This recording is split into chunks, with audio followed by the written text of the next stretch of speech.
본문은 다니엘서 3장 1절에서 18절, 제목은 신앙의 참 면모입니다. 느부갓네살 왕이 금으로 신상을 만들었습니다. 물론 전체를 금으로 만든 것은 아니고 다른 재료를 가지고 만든 후에 그 겉에 순금으로 도금한 형상이었을 겁니다. 높이는 27m이고 너비는 2.7m나 되는 큰 신상입니다.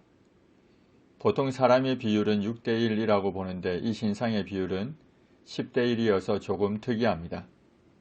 그러나 아래에 받침대가 있었다고 추정한다면 그리 문제가 되지 않습니다. 왕은 이 신상을 바벨론 지방의 두라 평지에 세웠습니다. 왕이 사람을 보내어 총독과 수령과 행정관과 모사와 재무관과 재판관과 법률사와 각 지방 모든 관원을 왕이 세운 신상의 낙성식에 참석하게 했습니다. 고위 관리들을 낙성식에 참석하게 해서 자신에 대한 충성심을 시험하고 또 요구하려 했습니다. 이때 참석한 고위 관리들 중에 다니엘은 소환되지 않았습니다.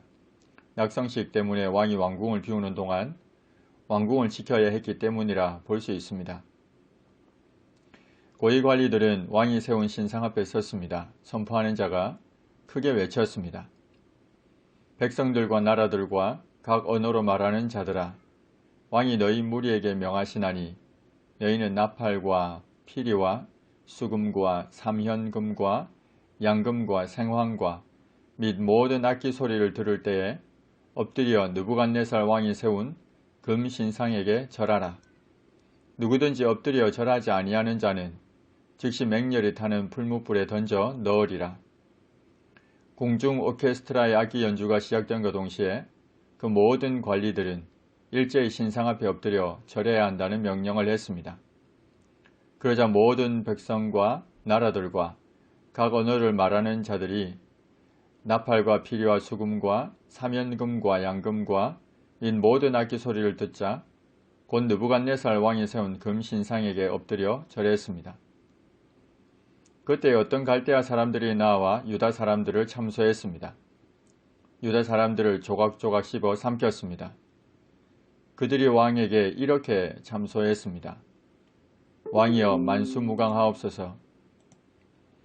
왕이여 왕이 명령을 내리사 모든 사람이 나팔과 피리와 수금과 삼연금과 양금과 생황과 및 악기 소리를 듣거든 엎드려 금 신상에게 절할 것이라. 누구든지 엎드려 절하지 아니하는 자는 맹렬히 타는 불문불 가운데에 던져 넣음을 당하리라 하지 아니하셨나이까. 이제 몇 유다 사람 사드락과 메삭과 아벳느고는 왕이 세워 바벨론 지방을 다스리게 하신 자이거늘 왕이여 이 사람들이 왕을 높이지 아니하며 왕의 신들을 섬기지 아니하며 왕이 세우신 금신상에게 절하지 아니하나이다. 무엇보다 여기서 그들이 탄핵하는 사드락과 메삭과 아벳느고는 1장의 기사를 감안할 때 여느 사람보다 지혜롭고 특출한 면모를 갖춘 자들이었습니다. 뿐 아니라 여느 사람보다 더 의롭고 진실된 삶을 살았던 인물들이었습니다. 이처럼 유능할 뿐 아니라 의로운 그들의 삶의 면모는 바벨론의 주축 세력이었던 갈대아 사람들의 시각에는 거슬리는 존재였고 자신들의 출세와 성공에 제해되는 존재로 여겨졌던 겁니다. 탄핵자들은 사드락과 메삭과 아벳느고가 왕의 추상 같은 명령을 어기므로 결국 왕을 전혀 존중하지 않는 마음의 태도를 드러냈다고 했습니다.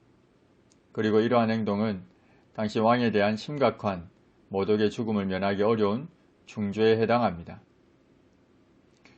왕이 노하고 분하여 사드락과 메삭과 아벳느고를 끌어오라고 했고 드디어 그 사람들을 왕이 앞으로 끌어왔습니다.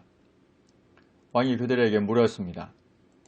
사드락, 메삭, 아벳느고야, 너희가 내 신을 섬기지 아니하며 내가 세운 금신상에게 절하지 아니한다 하니 사실이냐?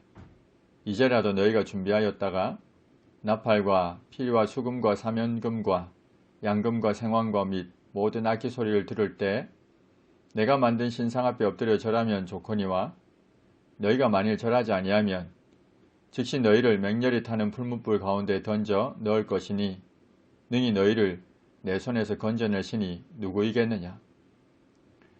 왕의 태도는 한편 의외의 모습으로 보입니다.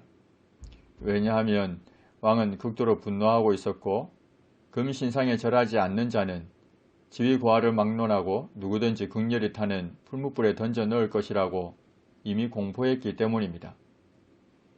그럼에도 불구하고 그 유다인 세 사람들에 대해서 다소 신중하게 대처한 것은 그들은 자신이 가장 총애하고 신임하는 다니엘의 친구들이었기 때문이고, 또 한편 그들이 탁월한 능력으로 지방의 일을 능력있게 처리하고 있던 관리들이었기 때문일 겁니다. 그래서 왕은 이들이 목숨을 부지할 수 있는 한 번의 기회를 더 주고자 했습니다. 이런 기회부여는 또 한편 실추된 자신의 자존심을 다시 세우기 위한 방편으로 여겨지는 것이기도 했습니다. 사드락과 메삭과 아벳느고가 왕에게 대답했습니다. 느부갓네살이여, 우리가 이 일에 대하여 왕에게 대답할 필요가 없나이다. 왕이여, 우리가 섬기는 하나님이 살아계시니 그가 원하신다면 우리를 맹렬히 타는 풀무불 가운데에서 능히 건져내시겠고 왕의 손에서도 건져내실 것입니다. 그리고 만약 그렇게 하지 아니하실지라도 왕이여, 우리가 왕의 신들을 섬기지도 아니하고 왕이 세운 금신상에게 절하지도 아니할 줄을 아옵소서. 이들은 비록 왕의 명령이라 할지라도 그 명령이 자신들이 섬기는 여호와 하나님의 뜻에 어긋난다면 재고의 여지조차 없다고 단호하게 말했습니다. 하나님은 그들을 능히 풀무불에서 건져내실 수 있는 능력을 가지고 계신 것을 확신하고 있었습니다. 하나님께서 자신들을 풀무불 가운데에서 능히 건져내실 권능이 있지만 그러한 방법을 택하지 않고 그냥 내버려 두신다 할지라도 금신상에 절하지 않겠다고 했습니다. 하나님의 주권에 대한 전적인 신뢰와 복종의 태도, 자기들 중심이 아닌 하나님을 중심한 신앙의 참 면모를 구체적으로 드러내 주었습니다. 하나님이 자신들을 악한 원수들의 손에서 건져내지 않으신다고 해서 그분이 존재하지 않는 것도 아니고 그분의 능력이 부족한 것도 아닙니다.